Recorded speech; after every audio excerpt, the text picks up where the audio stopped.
जय हिंद दोस्तों, कैसे हैं आप सभी लोग। आशा करता हूं आप सभी ठीक होंगे, स्वस्थ होंगे और मौज कर रहे होंगे। मैं अंकित एक बार फिर से आपके अपने YouTube चैनल वासुदेवा एजुकेशन में आपका स्वागत करता हूं। और दोस्तों, एक बार फिर से मैं Matsya university exam 2025 zoology second semester comparative anatomy and development biology of vertebrate का कंप्लीट मॉडल पेपर लेके आया हूं। जहां आपने कल का जो मॉडल पेपर था वो बेटा आपके डिपार्टमेंट के बच्चों के लिए था, इस बार का जो हमने पेपर बनाया वो कंप्लीटली आपके लिए है और आपके सिलेबस के अकॉर्डिंग बनाया गया पेपर है। तो शुरू करते हैं आज का पहला क्वेश्चन बनाया है एमसीक्यू बेस्ड। वर्टिब्रेट का आउटर मोस्ट प्रोटेक्टिव कवरिंग क्या कहलाता है, यानी कि जो बाहर का रक्षात्मक आवरण है वो क्या कहलाता है। तो बेटा वो इंट्यूगमेंट कहलाता है। क्या कहलाता है बेटा, वो इंट्यूगमेंट कहलाता है। ठीक है, यानी अध्यावरण कहलाता है। क्या कहलाता है, अध्यावरण कहलाता है। दूसरा क्वेश्चन है बेटा, रेप्टिलिया में सल्क किसका मॉडिफिकेशन है, यानी ये जो स्केल्स है वो किसका रूपांतरण है बेटा। तो सबसे बाहरी स्तर यानी एपिडर्मिस का है। स्वेट ग्लैंड्स किस वर्टिब्रेट ग्रुप में सबसे अधिक विकसित होती है। तो बेटा ये जो श्वेत ग्रंथियां है वो मैमल्स में, स्तनधारियों में सबसे ज्यादा विकसित होती है। इसके अलावा बात करें कि पक्षियों में गिजार्ड किसका कार्य करता है। तो बेटा गिजार्ड जो है वो भोजन को रेतने का काम करता है। तो हम ये कह सकते हैं ग्राइंडिंग ऑफ फूड, यानी भोजन को ग्राइंड करने का काम करता है, भोजन को छोटे छोटे टुकड़ों में तोड़ने का कार्य करता है। वहीं हम बेटा पांचवें क्वेश्चन की बात करें तो मैमल्स में या स्तनधारियों में लार्जेस्ट पाचक ग्रंथि कौन सी है। तो बेटा पाचक ग्रंथि जो है वो यकृत है, लीवर बोल सकते हैं। और याद रखना हमारे शरीर की सबसे बड़ी ग्रंथि भी कौन सी है, लीवर ही आती है। स्विम ब्लेडर किसके समान काम करता है। तो बेटा स्विम ब्लेडर जो है वो लंग्स के समान काम करता है। जैसे फेफड़े O2 लेते हैं और CO2 छोड़ते हैं, वैसे ही स्विम ब्लेडर काम करता है। इसके अलावा बात करें सबसे प्रिमिटिव हार्ट यानी प्राचीन हृदय किसमें पाया जाता है। तो प्राचीन हृदय किसमें पाया जाएगा, जो सबसे प्राचीन होगा। और सबसे प्राचीन कौन है, फिशेज है। कौन है, फिशेज, मछली है या फिशीज वर्ग। फिशेज ना हो तो आपके पास में ऑप्शन में क्या होगा बेटा, फिशीज वर्ग होगा। फिशीज वर्ग में प्रिमिटिव हार्ट पाया जाता है। वही बात करें मैमल्स में किडनी किस प्रकार की होती है, यानी जो वर्कक है वो किस प्रकार के होंगे बेटा, मेटानेफ्रिक। कौन से होंगे, मेटानेफ्रिक होंगे। वहीं हम नेक्स्ट बात करें तो ब्रेन का कौन सा भाग बैलेंस यानी संतुलन और कोऑर्डिनेशन में मदद करता है। तो बेटा ब्रेन का सेरेब्रम भी ब्रेन का भाग है, मेडुला ब्रेन का भाग है, थैलेमस भी ब्रेन का भाग है, लेकिन हमारा आंसर हो जाएगा बेटा सेरेबेलम। सेरेबेलम जो होता है वो बैलेंस और कोऑर्डिनेशन का काम करता है। इसके अलावा बात करें मानव की आंख में प्रकाश का अपवर्तन मुख्यतः कहां होता है। तो प्रकाश के अपवर्तन की बात हो रही है, प्रकाश सबसे पहले हमारे पास आएगा और कॉर्निया पर आ जाएगा। कहां जाएगा, कॉर्निया पर आएगा। तो कह देंगे कि कहां होगा अपवर्तन, कॉर्निया में। उसके बाद में बात करें एपिजेनेसिस सिद्धांत किसने दिया। तो बेटा एपिजेनेसिस सिद्धांत हार्वे ने दिया था। किसने दिया, हार्वे ने। वहीं बात करें एम्ब्रोनिक इंडक्शन की खोज किसने की थी। तो बेटा स्पीमैन एंड मैंगलोड ने, स्पीमैन व मैंगलोड ने एम्ब्रोनिक इंडक्शन की खोज की थी। वहीं बात करें स्पर्मेटोजेनेसिस किस स्थान पर होता है, यानी शुक्र जनन की जो प्रोसेस है वहां कहां होती है। तो हम लिखेंगे बेटा सेमनीफेरस ट्यूब्यूल्स। कहां होगी, सेमनीफेरस ट्यूब्यूल्स में। वही बात करें पॉलीस्पर्मी को रोकने का फास्ट ब्लॉक किस आयन की मूवमेंट से होता है। तो सोडियम आयन की मूवमेंट से होता है। किससे, सोडियम आयन की मूवमेंट से। अब बात करें फ्रॉग में विदलन किस प्रकार का होता है, तो बेटा असमान होता है और होलोब्लास्टिक होता है। क्या हो जाएगा, होलोब्लास्टिक अनइक्वल हो जाएगा। वही बात करें फ्रॉग के मेटामॉर्फोसिस को रेगुलेट करने वाला मुख्य हार्मोन तो थायरोक्सिन हो जाएगा। कौन हो जाएगा, थायरोक्सिन हार्मोन कायांतरण की प्रक्रिया को क्या करता है, कंट्रोल करता है, नियमन करता है या रेगुलेट करता है। वही बात करें एमनियोन किसका कार्य करता है, तो अतिरिक्त भ्रूणीय झिल्लियों में आता है और एमनियोन का मुख्य कार्य सबसे बाहर की ओर होता है, तो इसलिए यह सुरक्षा का कार्य करता है। पहली क्लोन्ड भेड़ का नाम क्या है, यानी क्लोनिंग से जो भेड़ प्राप्त की गई थी जिसका क्लोन बनाया गया था, तो वो कौन सी थी, तो सभी को पता होगा डोली भेड़। डोली भेड़, और आपने पढ़ा होगा डोली भेड़ मील का पत्थर, तो ये सबसे पहली क्लोन्ड भेड़ थी। आईवीएफ का पूरा नाम क्या है, तो बेटा आईवीएफ पूरा नाम इन विट्रो फर्टिलाइजेशन है। क्या है, इन विट्रो फर्टिलाइजेशन है।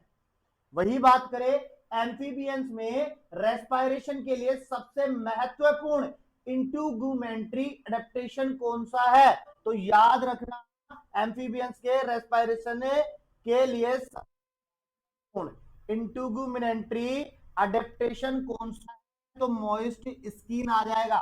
क्या आ जाएगा बेटा, मॉइस्ट स्किन आ जाएगा। जो नम त्वचा है उसके द्वारा रेस्पायरेशन एडेप्टेशन होता है। इसके अलावा बात करें फेदर्स, पंख किसका रूपांतरण होते हैं, तो बेटा फेदर्स जो है वो एपिडर्मिस का, सबसे बाहर है तो एपिडर्मिस का ही रूपांतरण होते हैं।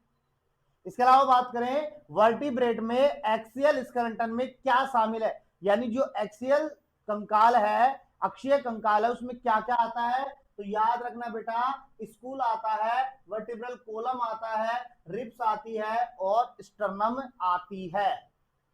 वही बात करें रूमिनेट्स में रूमेन का मुख्य कार्य है, तो बेटा रूमेन की बात हो, रूमिनेट्स की बात हो रही है, तो रूमिनेट्स कौन से होते हैं, जो घास चरने वाले होते हैं, और घास चरने वालों में सबसे बड़ा सेल्यूलोज की बात होती है, तो हम लिख देंगे फर्मेंटेशन ऑफ सेल्यूलोज। क्या हो जाएगा, फर्मेंटेशन ऑफ सेल्यूलोज। कोलका किसमें अनुपस्थित है, तो बेटा किसमें नहीं पाया जाता है, मैमल्स में नहीं पाया जाता है, बाकी एम्फीबियंस में भी पाया जाता है, रेप्टिलिया में भी पाया जाता है और बर्ड्स में भी पाया जाता है। गिल्स सबसे पहले किस ग्रुप में विकसित हुए, यानी सबसे पहले कौन से समूह में गिल्स दिखाई दिए थे, तो बेटा फिशेज में दिखाई दिए थे, क्योंकि फिशीज वर्ग जो है कंप्लीटली जल में रहता है और जल में रहने वाले जो ऑर्गेनिज्म है वो गिल्स के द्वारा ही क्या करते हैं, श्वसन करते हैं, ऑक्सीजन गिल्स के माध्यम से ही लेते हैं। तो फिशीज या फिशेज में सबसे पहले गिल्स आए थे। उसके बाद बात करें लंग से किस एम्ब्रोइनिक लेयर से विकसित होते हैं, लंग से कैसे एम्ब्रोइनिक लेयर से विकसित होते हैं, तो याद रखना बेटा अंदर की ओर है तो एंडोड्रम से विकसित होते हैं। किससे, एंडोड्रम से। उसके बाद बात करें एम्फीबियंस में, यानी कि जो मेंढक होते हैं उनमें हृदय कितने कोष्ठीय होता है या कितने चैम्बर्ड होता है, तो हम कहेंगे बेटा 3 चैम्बर्ड होता है, 3 कक्षीय हृदय होता है। फिशीज में आपने देखा होगा 2 चैम्बर्ड, एम्फीबियंस में 3 चैम्बर्ड और पक्षियों में 3.5 चैम्बर्ड और स्तनधारियों में 4 चैम्बर्ड। ठीक है।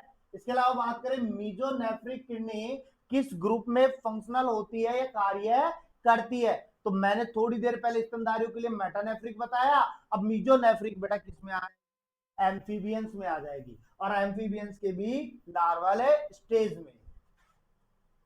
वही बात करें ओविडक्ट का दूसरा नाम है, तो ओविडक्ट का बेटा इनके अकॉर्डिंग तो दूसरा नाम है वुल्फियनियन डक्ट। कौन सा है, वुल्फियन डक्ट। इसके अलावा ओविडक्ट को अपन फैलोपियन ट्यूब भी कह सकते हैं, अंडवाहिनी भी कह सकते हैं। उसके अलावा बात करें मेडुला ओब्लोगेटा का मुख्य कार्य क्या है, तो बेटा मेडुला ओब्लोगेटा ब्रेन का हिस्सा है और यहां ब्रेन की या हमारे शरीर के होने वाली कुछ गतिविधियों को क्या करता है, नियमित करता है, और ये होती है बेटा इनवॉल्यूंटरी एक्टिविटीज। कौन सी, इनवॉलंटरी एक्टिविटीज, क्योंकि हमारे पास में दो प्रकार की प्रोसेस होती है, एक ऐच्छिक होती है और एक अनैच्छिक होती है, ठीक है ना। तो उसकी बात करेंगे। तो फोर ब्रेन में कौन सा भाग ऑल्फैक्शन से जुड़ा है, फोर ब्रेन में कौन सा भाग ऑल्फैक्शन से जुड़ा है, तो बेटा ऑल्फैक्टरी लोब जो है वो ऑल्फैक्शन से जुड़ा है। ईयर का बैलेंस पार्ट कहलाता है, या कान को बैलेंस करने वाला जो भाग है वो क्या कहलाएगा, सेमी सर्कुलर कैनाल। कौन है, सेमी सर्कुलर कैनाल जो है वो कान का बैलेंस पार्ट है। वही बात करें, रोड सेल्स किसके लिए रेस्पॉन्सिबल होती है, यानी रोड सेल और कोन सेल दो होती है। तो रोड सेल जो होती है बेटा डिम लाइट के लिए, किसके लिए, डिम लाइट के लिए, यानी अंधेरे के लिए बोल सकते हैं, ठीक है। इसके अलावा मॉर्फोजेनेसिस का अर्थ है, तो बेटा मॉर्फोजेनेसिस, मॉर्फो का मतलब हमारे पास में कोशिका या किसी भी जीव की आकारिकी संरचना से बात होती है, तो हम लिख देंगे organ shaping and structure formation से। तो यहाँ पे स्ट्रक्चर की बात हो रही है, मॉर्फोलॉजी एक आकारिकी अध्ययन होता है, तो वहां संरचना की बात करते हैं, तो यहाँ organ shaping and structure formation की बात हो जाएगी।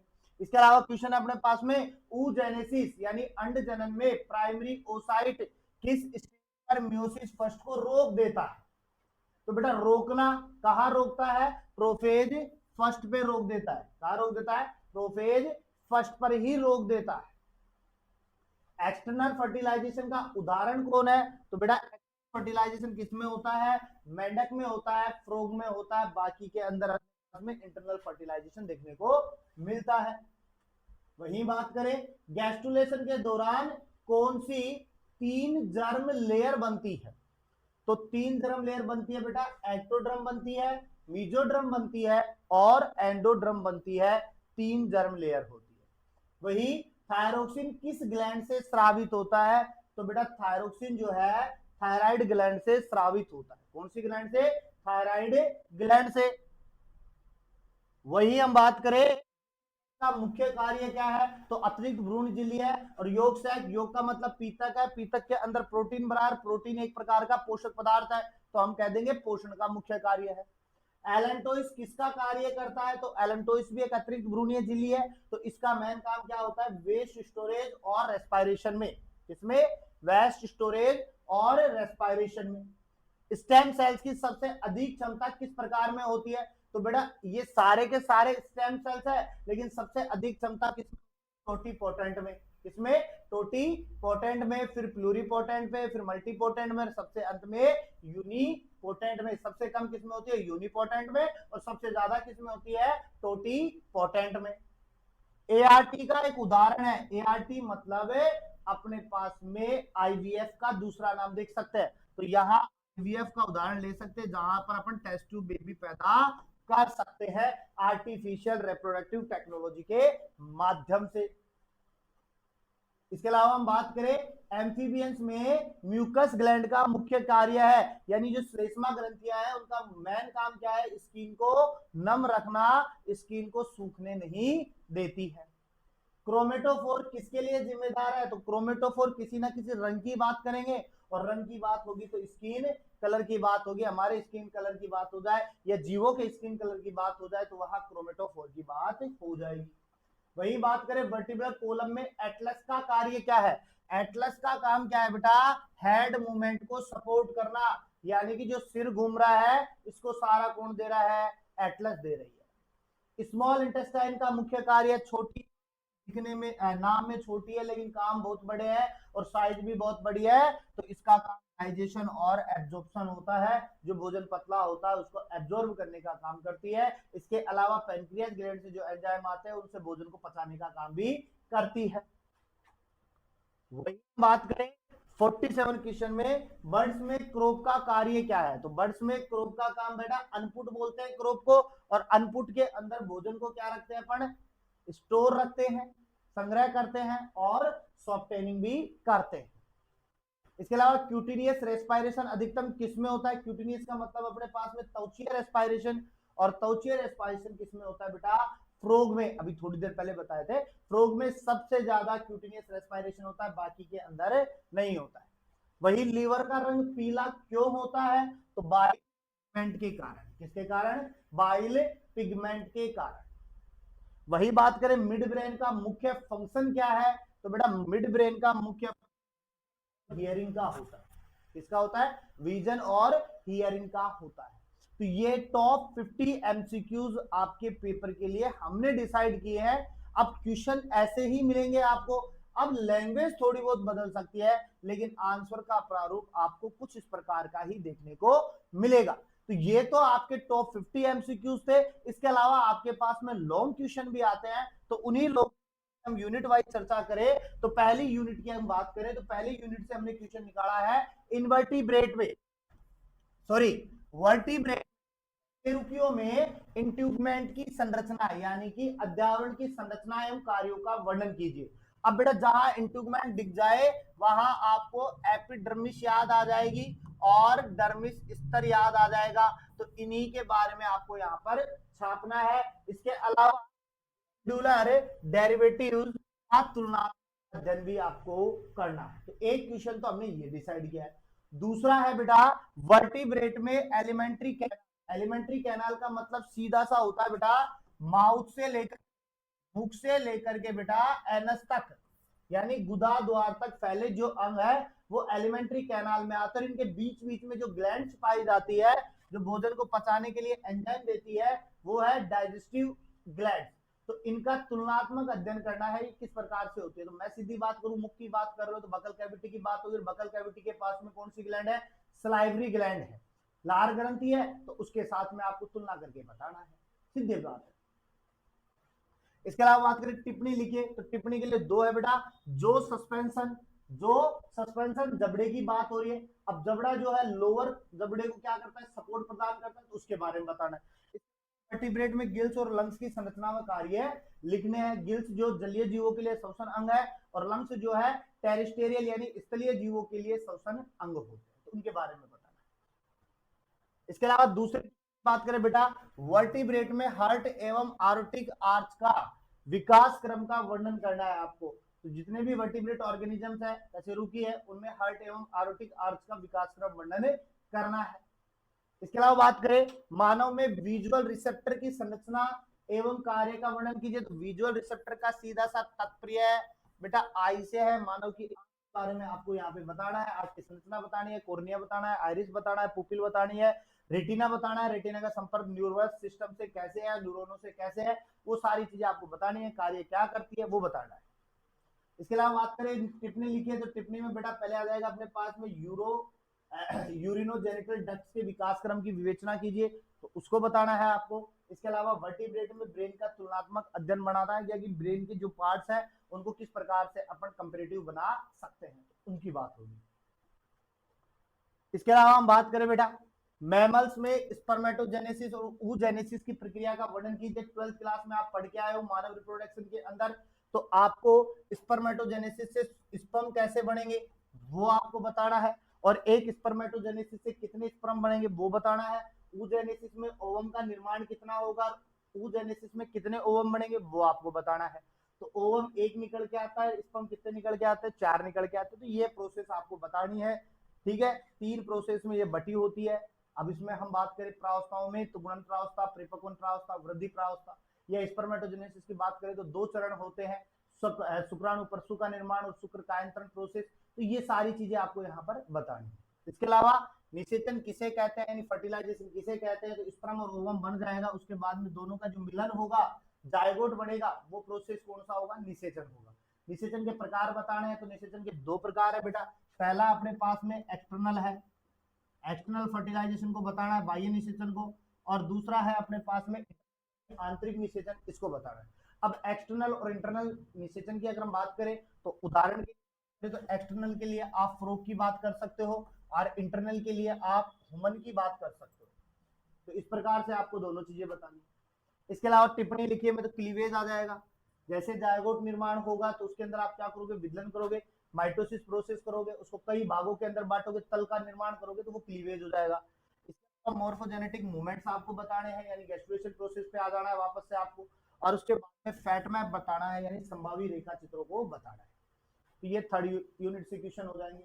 और उसके बाद में अंतिम यूनिट की अगर हम बात करें तो पहला क्वेश्चन आ जाएगा बेटा चिक में एक्स्ट्रा एम्ब्रोनिक मेम्ब्रेन का निर्माण, प्रकार एवं कार्य। तो देखो निर्माण प्रकार की बात करें तो 4 होते हैं अपने पास में बेटा, एमनियोन होता है, दूसरा अपने पास में कोरियोन होता है, तीसरा अपने पास में योगसैक होता है, और चौथा अपने पास में एलेंटोइस होता है। तो ये चारों आपको कहाँ बताने हैं, चिक में एक्स्ट्रा एम्ब्रियोनिक मेम्ब्रेन में। इसके अलावा मैमल्स में प्लेसेंटा के प्रकार आपको बताने हैं कि प्लेसेंटा कितने प्रकार का होता है।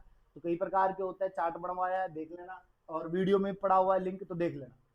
निर्माण कार्य सारे बताने हैं। कार्यों में आपको एन याद रखना है,